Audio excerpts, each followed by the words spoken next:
네, 현재 시간 2시 10분 향해 가고 있습니다. 오늘 시장에서 또 어떤 종목과 어떤 이슈들이 핫한지 긴급 진단해 봐야겠죠. 월요일을 상큼하게 만들어주실 분입니다. 레몬리서치 김민수 대표와 함께 할게요. 어서 오세요.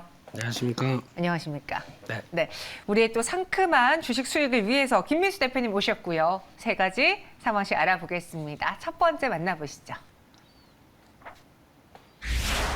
2분기 실적 부진 효성 TNC입니다. 한때 실적 발표 때 가장 큰 아웃퍼폼을 보여줬던 효성그룹주였는데 그 당시 이제 효성 TNC, 효성 첨단 소재 뭐 이렇게 많은 종목들이 거론됐었잖아요. 네. 근데 이번 2분기 영업이익은 예상했다시피 아니 그보다도 더 좀 실망스러웠습니다. 왜 부진했을까요? 그냥 한때 영광이 끝나가고 있는 과정이라고 봐야 되겠죠. 그 스판덱스죠? 네. 이쪽 옷 입으시죠, 앵커님도? 저도 입죠. 예, 저도 입으면 안 되고요. 네. 예, 근데 여기서 일단 2분기 실적 나왔던 거를 보면 영업이익이 한 878억, 77% 줄었습니다. 그래서 예상치가 한 1,700억대 정도까지 나오지 않을까 싶었는데 그마저도 큰 폭으로 하회를 했고요. 근데 그거는 다 아시는 것처럼 이제 스판덱스. 한때 이게 가장 많이 어느 정도 썼었을 때는 많이 그러니까 의류 쪽이나 그리고 또 이제 보통 쓰는 뭐 의료용이나 이런 쪽으로 많이 들어갔었는데 이쪽에 대한 수급이 많이 악화됐다는 게 확인이 됐다고 봐야 될 것 같고요. 게다가 또 가장 또 산업적으로 많이 썼었던 중국의 락다운이 펼쳐지다 보니까 거기서 수요도 많이 줄다 보면서 나왔던 현상을 보게 되면 아무래도 지금 기대를 할 부분들이 좀 적다고 봐야 될 것 같고요.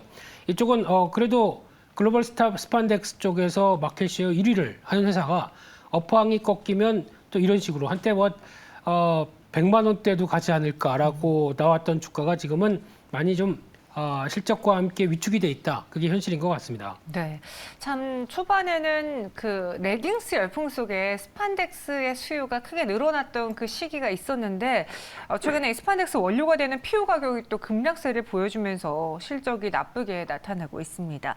근데 부진한 2분기 실적에도 좀 고배당 기조를 유지하겠다라는 내용이 있고 이와 더불어서 중국의 락다운 해제 이야기도 나오고 있잖아요. 네. 그럼 이렇게 되면은 락다운 해제로 인해서 다시 수요가 증가한 하반기는 좀 나아지지 않을까요? 어렵습니다. 이게 지금 네. 화학업체에 그 해당되는 품목의 가격을 또 확인할 때 그리고 또 그에 따라서 수요와 공급까지 다 볼 때 상당히 어렵다고 봐야 될 것 같고요. 그런 측면으로 보게 되면 아마 매출 구조를 일단 본다라고 하게 되면 지금 원자재 트레이딩이 아직까지는 상사입니다. 예전에 네. 효성 상사? 무역?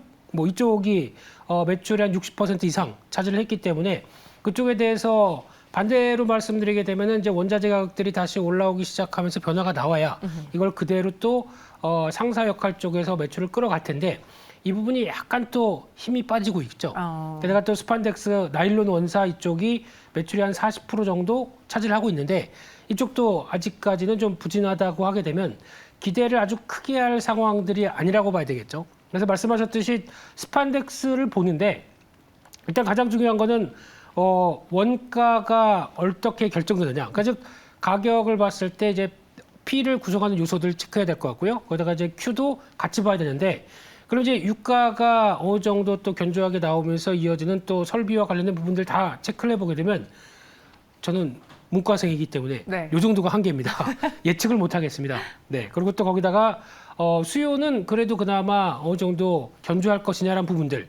아무래도 경기가 흔들리거나 지금 같은 또 코로나19 또 이제 뭐 원숭이 두창 같은 경우는 뉴욕도 비상사태를 발동할 정도로 또 이제 질병에 대해서 취약한 부분들이 많이 나오다 보니까 아무래도 수요가 계속 예전처럼 폭발적일 것이다.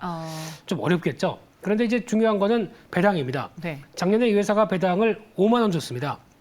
근데 그때 같은 경우는 주가가 뭐 40만 원대, 50만 원대 되다 보니까 배당 우리 10%? 뭐 이렇게 생각하면서 상당히 배당 돈 잘 버니까 우리 배당 잘 준다. 많이 줬네요. 네, 이런 부러우시죠? 네. 네. 그래서 이번에도 또 5만 원을 만약에 배당을 한다고 하게 되면 지금 주가 대비 얼마입니까? 네, 이렇게 볼 수 있는데 아니죠. 배당 성향이 있겠죠. 또 실적이 좀 위축됐다라고 하게 되면 배당 성향은 그대로라고 하더라도 배당 자체는. 금액은 줄어들겠죠. 지금 예상은 한 22,000원 정도 예상이 나오는 것 같은데 그거는 또 하반기 실적에 따라 달랐다고 봐야 되겠죠. 그렇게 되면 22,000원이라도 지금 하면 한 7%? 뭐 적은 건 아닙니다. 네. 근데 고배당은 이어가겠다는 입장이다 보니까 하나의 또 중요한 어떤 메리트로는 작용할 수 있는데 저희가 노리는 거는 배당도 배당이지만 시세 차익이 실적과 함께 꺾이는 모습들이 나온다. 좀 어렵겠죠. 네. 오늘 효성 TNC는 또 8% 넘게 하락을 하고 있습니다.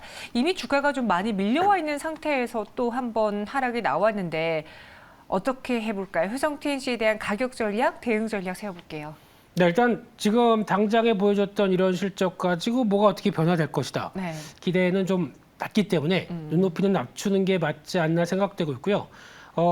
즉 가장 큰 관건이 그거 같습니다. 그 전에 비싸게 사셨다가 아직까지 갖고 계신 분들의 전략을 어떻게 짜야 되느냐가 중요할 것 같은데 근데 지금은 방법은 일단 없다고 봐야 될 것 같고요. 이번에도 중기저항권 때 지금 표시된 어떤 이 노란색이죠. 예, 노란색에 표시된 가격대와 지금 또 시도를 하다가 그 정도에서도 못 미치고 나오는 흐름들 보게 되면 아무래도 저항에 대한 부분은 뚜렷이 나온다라고 봐야 될 것 같고요.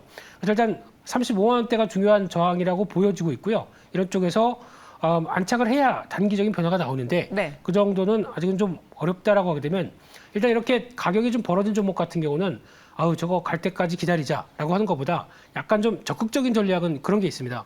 중기 저항권 들어올 때 일단 절반이라도 팔았다가 다시 밀렸을 때 사서 또 왔다 갔다 해야 하는 게 더 낫지 않을까. 좀 그게 더 적극적인 전략이다.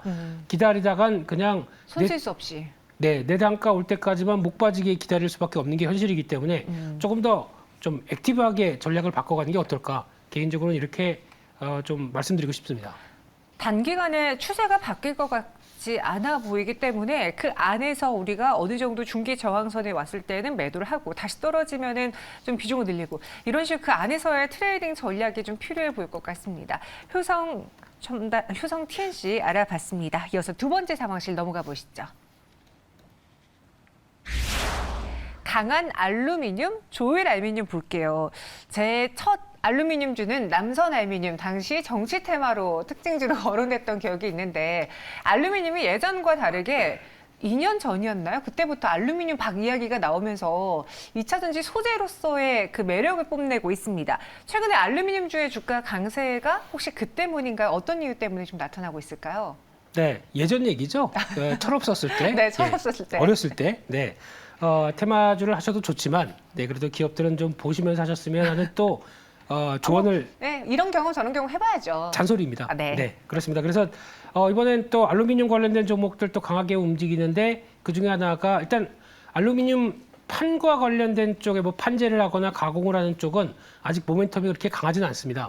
왜냐하면 알루미늄 가격이 올라야 되는데 지난 2분기 때 구리, 알루미늄, 비철금속 쭉 밀렸죠. 그러다 보니까 약간 1분기 실적이 잘 나왔어도 피크아웃 우려 때문에 좀 위축됐는데 근데 지금 최근에 알루미늄 박 쪽은 조금 분위기가 바뀌고 있죠. 왜냐하면 롯데가 움직인다라는 관점 쪽에서 롯데가 이제 미국의 현재 배터리 소재 생산 공장을 최초로 설립할 걸로 보여지고 있는데 롯데 알루미늄 머터리얼즈 USA 깁니다. 네, 이 회사를 롯데 알루미늄과 롯데 케미칼이 합작을 해서 만들 걸로 보여지고 있는데 여기서 중요한 게 롯데 알루미늄이죠. 이 회사와 조일 알루미늄이 일단 롯데 알루미늄은 약간 좀 조일 알루미늄 쪽에서 원재료를 갖다가 이걸 가공해서 만들겠다라는 입장에 어떤 계약을 체결한 게 있다 보니까 지금 조일 알루미늄이 이렇게 되면은 P는 뭐 이제 알루미늄 가격에 따라서 왔다 갔다 할 텐데 Q는 확 커지겠다라고 하게 되면 이에 따른 기대감의 변화는 또 이제 주가가 움직이는 거로 보여지고 있는데 네. 그러다 보니까 대부분의 알루미늄주보다는 조일 알루미늄이 강하다고 봐야 되겠죠. 그게 지금 현상이고 앞으로는 이제 그러면 알루미늄 박 공장을 계속 가동을 시켜서 지금 납품하는 알루미늄 판재가 훨씬 더 생각보다 강하게 나와야 피해 상관없이 Q가 매출과 그리고 또 수익성을 이끌 수 있겠죠. 이 부분이 가장 큰 관건이다라고 봐야 될 것 같습니다. 저희 지난번에 그 알루미늄 암 이야기하면서 경량화 이야기하는 기억이 있었는데 맞죠? 그때 제가 막 안다고 공부 네. 많이 했다고 칭찬해 주셨잖아요. 네, 그 회사는 지난주에 상한가가 갔습니다. 어떤 회사였는지. 그럼 지금 전체적인 시장 안에서 이 알루미늄을 갖고 있는 회사들, 알루미늄주들을 단순히 이전처럼 테마로 보는 게 아니라 실적이 나오는 뭐 2차 전지 소재라던가 아니면 차량은 경량화 그쪽으로 봐서 시장에 대해 좀 기대를 걸어봐도 괜찮겠습니까? 네, 차량 경량화 관련된 쪽에 알루미늄 앞으로 많이 쓰일 거고 네. 대표적으로 이제 또 보면은 엔지니어링 플라스틱이나 이런 알루미늄 쪽도 많이 쓰이고 앞으로 이쪽이 가장 큰 화두가 될 것 같습니다. 근데 그런 과정 쪽에서 지난번에 이런 차량 경량화 관련돼서 지금 테슬라에 직접 납품하는 회사가 두 회사가 있다. 라면서 센트럴 모텍 그리고 또 하나가 명신산업 네. 이렇게 두 개를 말씀드렸는데 센트럴 모텍이 더 강하죠. 지난 거래 상한가 같네요. 이거 김민수 대표님이 말씀해 주신 거죠? 뭐 또 굳이 예, 그랬습니다. 예. 그래서 근데 이게 중요한 게 근데 아직까지 이제 들어가는 매출 비중이나 거기서 이제 테슬라와 함께 이제 앞으로 커가는 부분들은 생각보다 아직은 그렇게 크지는 않습니다. 그러니까 이제 확대가 되는 기대감 때문에 움직여서 그렇게 변화가 나왔다고 하게 되면 이 부분은 조금 더 챙겨 보시되 다시 흔들린다. 그러면 여전히 관심은 필요한 차량 경량화 관련된 쪽으로 보셔야 될 것 같고요. 근데 지금 중요한 거는 이런 차량 경량화가 이제 여러 가지 소재를 통해서 앞으로 그쪽으로 쓰이겠다라고는 하는데 중요한 건 그냥 알루미늄이 아닙니다. 알루미늄을 그냥 갖다가 하게 되면 아시다시피 조금만 긁혀도 북 들어가고 어떤 그 경성이라고 그러죠. 이런 것들도 약하고 하다 보니까 강화가 필요합니다. 그냥 일반 소재로 그냥 납품하는 게 아니라 이걸 기술력을 통해서 얼만큼 더 어떤 내식성, 내부식성 그리고 또 탄성 모든 걸 다 확보해야 되다 보니까 저희가 알고 있는 원소재가 아니라 새로 가공된 소재다라는 쪽에서 이게 기술력이죠. 이게 확보된 업체 쪽으로만 어떤 부각을 받고 거기서 매출이 더 나올 수 있겠다라고 보다 보니까 단순하게 차량 경량화가 소재와 관련된 쪽이 아니라 소재를 얼만큼 잘 만들어내느냐 이게 핵심이라고 보셔야 될 것 같습니다. 네. 조엘 알루미늄 오늘은 그 안에서 눈에 띄는 상승을 보여줬습니다. 그 외에 알루미늄주도 괜찮은데요. 이런 종목들 같이 투자해 볼까요? 아니면은 조금 쉬어갈 때 그때 담아 볼까요? 어떻게 하시겠습니까? 일단 알루미늄 전반적으로는 아직 부정적입니다. 아직이요? 예, 알루미늄 가격이 움직여야 되겠죠. 많이 빠졌기 때문에 움직이는데 아마 비철금속들 구리를 비롯해서 본격적인 움직임은 중국이 아마 앞으로 지금 경기 회복을 위해서 얼만큼 노력을 하느냐에 따라서 반등 강도가 달라질 겁니다. 그때는 가격들 보면서 움직이면 되는데 아직 지금 조일 알루미늄은 말씀드렸던 알루미늄 박과 관련된 쪽에서의 하나의 패턴으로 보셔야 될 것 같고요. 해당되는 개별적인 종목이라고 보시는 게 맞을 것 같고요. 그런 쪽에서 이제 앞으로는 기대감은 높은데 이제 기대감이 먼저 다른 종목들보다 빠르게 움직였다라고 하게 되면 뚜껑 열어봐야 되겠죠. 실적 확인이 필요한데 기대감이 한 번 더 움직여서 다음 저항대 부분까지 들어온다라고 하게 되면 한 2,800원대 정도까지는 한번 열어놓을 필요는 있지 않나 생각은 들고 있고요. 하지만 이게 또 빠르게 어떤 기대감이 사라져서 약간 좀 짧게 봤습니다. 2,100원대 이탈한다라고 하게 되면 이번에 기대감만으로만 움직였다가 소멸된다라고 봐야 될 것 같습니다. 알겠습니다. 조일 알루미늄에 대한 투자 의견. 저희 가격 전략으로는 목표 주가 2,800원, 손절가 2,100원 제시해 드렸습니다. 이 전체적인 시장 안에서 여러분들 한번 이 가격과 함께 수요가 늘어나는지 실적 체크해 보시고요. 마지막 상황실 넘어가시죠. 좋아질까요? 호텔신라 이야기입니다. 가장 어려운 고비는 지났다. 그런데 목표 주가는 하향을 했어요. 어쩔 수 없이 실적이 안 나왔기 때문에 목표가를 내릴 수밖에 없었는데 어땠습니까? 이번 실적. 실적은 괜찮았고요. 앵커님이 좀 밖으로 나가셔야 네. 이게 호텔신라도 실적이 좋아질 텐데 그렇죠. 못 가시다 보니까 일도 좋지만 휴가도 중요하죠. 네, 그래서 지금 실적을 봤을 때 2분기 매출액이 1조 1,700억. 그러니까 즉 작년 동기 대비해서 22% 늘었습니다. 근데 영업이익은 432억, 7% 감소했습니다. 그러다 보니까 수익성은 아직 조금 멀었다라는 쪽으로 나오고 있는데 그나마 그래도 선전했다고 바라보는 게 면세점의 1분기 매출액은 거의 뭐 비슷한 구조였는데 의외로 호텔 레저 분야 쪽에서 잘했네요. 요즘 보니까 그냥 특급 호텔 가능해서 호캉스는 거의 이젠 뭐 트렌드로 자리 잡은 게 아닌가라는 쪽에서 거기서 나온 변화라고 봐야 될 것 같고요. 그러다 보니까 지금 이제 면세점 관련된 쪽에 물론 호텔 쪽도 말이 호텔 신라다 보니까 챙겨보는 것도 맞겠지만 수익성은 모두 면세점에서 해결했습니다. 그렇기 때문에 이 부분이 얼만큼 빠르게 판매액이 돌아오고 회복될 것인가가 중요한데, 근데 지금 면세 산업 판매액은 4% 감소했습니다. 2분기 때. 그러다 보니까 뭐 회계적인 현상 때문에 영업이익이 생각보다 그렇게 크게 변화는 없었다고 하더라도 이런 거 저런 거 다 떠나서 한마디만 드리게 되면은 예전에 한참 중국인 관광객들 많이 들어오고 면세점 잘 나갈 때 호텔 신라의 면세점 영업이익이 500억대였습니다. 지금은 100억대, 20%밖에 안 되죠. 이게 회복이 돼야 주가가 움직인다. 이게 핵심인 것 같습니다. 슬슬 면세점 쪽의 실적도 좀 찍히기 시작하던데요. 하반기 개선은 드라마틱하게 좋아질까요? 역시도 좀 코로나 지형으로 힘든 상황인지 네. 일단 본격적으로 좀 해외를 나가기 시작했던 건 6월 이후였어요. 그죠? 다시 코로나19가 재유행했어도 그 시기에 또 여기에 여름 휴가까지 더해지면서 다가오는 3분기 실적은 조금 더 많이 나아지지 않을까 싶은데 좋게 보십니까? 앵커님이 가셔야 된다니까요. 네, 근데 그래야. 앞에 차영 소사님은 네. 휴가 가지 말고 일하라고 하시던데 여기서는 또 가라고 하고. 네, 돈 못 아유, 네. 일단 지금은 네. 그래도 업황과 관련된 부분을 생각했을 때는 어느 정도 바닥권에 대한 가능성은 있다고 보여지고 있는데, 하지만 이제 여기서 저희가 또 간접적으로 확인할 수 있는 거는 매월 관광 통계라고 봐야 되겠죠. 이게 어느 정도 보니까 이제 과거 코로나19 때보다는 올라오긴 했는데, 저희가 이제 관광 산업을 생각할 정도로 폭발적인 거는 아직 없다고 봐야 되겠죠. 그러면 이 부분 체크해야 될 것 같고요. 게다가 코로나19 영향에 대한 어떤 변화, 대표적으로 중국이겠죠. 그러니까 즉 쉽게 말씀드리면 명동에서 지나가는데 중국말 막 들려야 이제 시작이라고 봐야 되겠죠.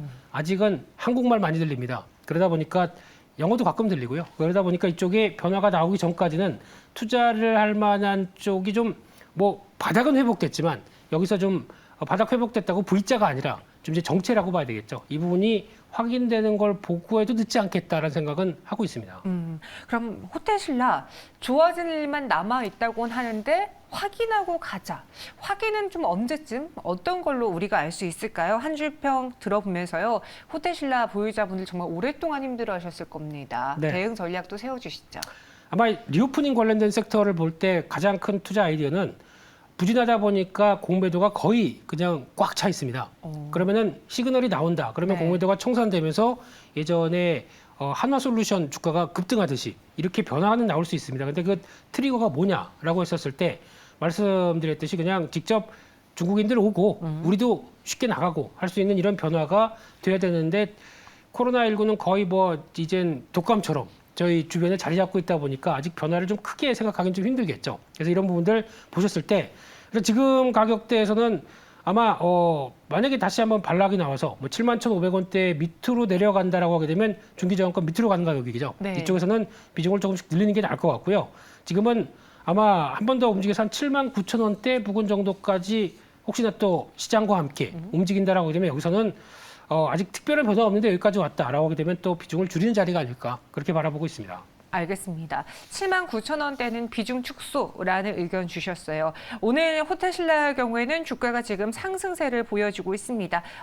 양봉이 좀 나와서 그나마 다행이네요. 이렇게 세 가지 상황시 알아봤고요. 김민수 대표는 여기서 인사드리겠습니다. 고맙습니다. 감사합니다.